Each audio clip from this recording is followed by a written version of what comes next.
নমস্কার বন্ধুরা, আমার স্বাদ ভ্রমণ চ্যানেলে আপনাদের সকলকেই স্বাগত জানাই। গরমে সবাই কেমন আছেন? বেশি বেশি করে জল খাচ্ছেন তো? আর এই শশাটা অবশ্যই খাবেন, শীতে হোক বা গ্রীষ্মে। শশার স্বাদ কিন্তু অতুলনীয়, আর শশা কিন্তু অন্য খাবারকে হজম করতেও খুব সাহায্য করে।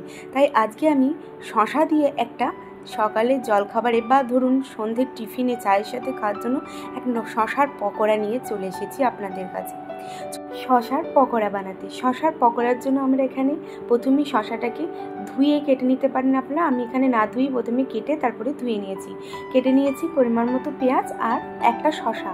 যেমন বানাবেন পকোড়া তেমনি শশা পেঁয়াজটা আপনাদের মতো নিয়ে নেবেন। আর এই খাবারটা এত সুন্দর হয়, একবার না বানিয়ে খেলে কিন্তু সত্যিই মিস করবেন। একবার অবশ্যই বাড়িতে বানিয়ে ট্রাই করে দেখবেন। এবার শশা আর পেঁয়াজটাকে আমি একটা বাটির মধ্যে নিয়ে নিয়েছি লঙ্কা কুচি। আমি লঙ্কাটাকে ছোট ছোট করে কুচি করে কেটে নিয়েছি।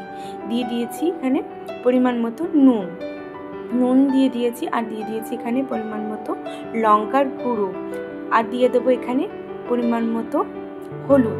1 চিমটে মতো হলুদ আমি দিয়েছি, আপনারা এটা দিতেও পারেন, অপশনাল, না দিতেও পারেন। আর এখানে দিয়ে দিয়েছি ভাজা মশলা, যেটা আমি আমার বাড়িতে তৈরি করে রাখি। গোটা জিরে, গোটা ধনে, আর নিয়েছি একটা শুকনো লঙ্কা দিয়ে কড়াইতে নেড়ে আমি সেটাকে ভেজে গুঁড়িয়ে রেখে দিই, সেটা দিয়ে দিয়েছি। আর এখানে দিয়ে দিয়েছি পরিমাণ মতো বেসন।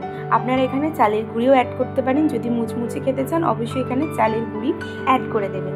দিয়ে এবার সব কিছু খুব ভালো করে মেখে নিয়েছি। এখানে আমার আরেকটু পরিমাণ বেসন লাগতো, যেহেতু বেসনটা কম হয়ে গেছিলো, আমি এখানে নিয়ে নিয়েছি আরেকটু পরিমাণও বেসন দিয়ে এটাকে মেখে নিয়েছি। এই শশার পকোড়া যদি আপনি সকালে জলখাবারে বা সন্ধ্যে টিফিনে খান, আপনার তো কোনো অম্বলই করবে না। যাদের বেসনে অম্বল আছে তাদের কিন্তু বেসন খেলে কোনো অম্বলই হবে না এই শশা দিয়ে পকোড়া করে খেলে। খুব ভালো করে এখানে মেখে নেব। মেখে কিন্তু রেখে দেবেন না, যেহেতু এখানে নুন দেওয়া হয়েছে, সেহেতু কিন্তু শশা থেকে জল ছাড়বে। তাই সঙ্গে সঙ্গে মেখিয়ে এটা খেয়ে নেবেন, নাহলে শশা থেকে জল বেরোবে, তাহলে বেসনটা পাতলা হয়ে যাবে। আমি এখানে কিছু পরিমাণ কালো জিরেও অ্যাড করে নিয়েছি। এখানে পরিমাণ মতো দিয়ে দিয়েছি কালো জিরে, আর কড়াইয়ের মধ্যে দিয়ে দিয়েছি সাদা তেলটা গরম করে আমি সেটা তুলে নিয়ে খুন্তিতে 1 ফোঁটা দিয়ে দিয়েছি, যাতে একটু মচমচে হয়। এবার আবারও খুব ভালো করে এখানে সব কিছু মেখে নিলাম। বাস, আর কিছুই লাগবে না, এখানে খুব সহজেই এটা বাড়িতে তৈরি করতে পারবেন। এবার আমার তেলটা প্রায় গরম হয়ে এসেছে, আমি এবার এগুলোকে তেলের মধ্যে ছেড়ে দিলাম। বাস, আমি এটাকে গ্যাসটাকে একটু অল্প মিডিয়াম টু লোয়ে করে ভেজে নিয়েছি আস্তে আস্তে। এবার দুপিঠটাকে খুব ভালো করে সেকে তুলে নিয়েছি শশার এই দারুণ পকোড়া রেসিপিটি। আপনারা অবশ্যই বাড়িতে এটা ট্রাই করবেন, আর আমাকে নিচে কমেন্ট করে জানাবেন শশার এই পকোড়াটা খেতে আপনাদের কেমন লেগেছিল।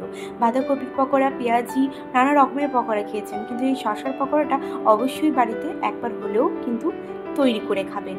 আর আমার ভিডিওটি ভালো লাগলে অবশ্যই ভিডিওটিকে লাইক শেয়ার করে দেবেন। আর পকোড়াটা যদি ভালো লেগে থাকে অবশ্যই একটা লাইক দিয়ে যাবেন। আর ইউটিউব থেকে দেখলে আমার চ্যানেলটিকে সাবস্ক্রাইব করে নেবেন। গরমে প্রচুর পরিমাণে জল খান, সুস্থ থাকুন, সবাইকে ভালো রাখুন, সাবধানে থাকুন।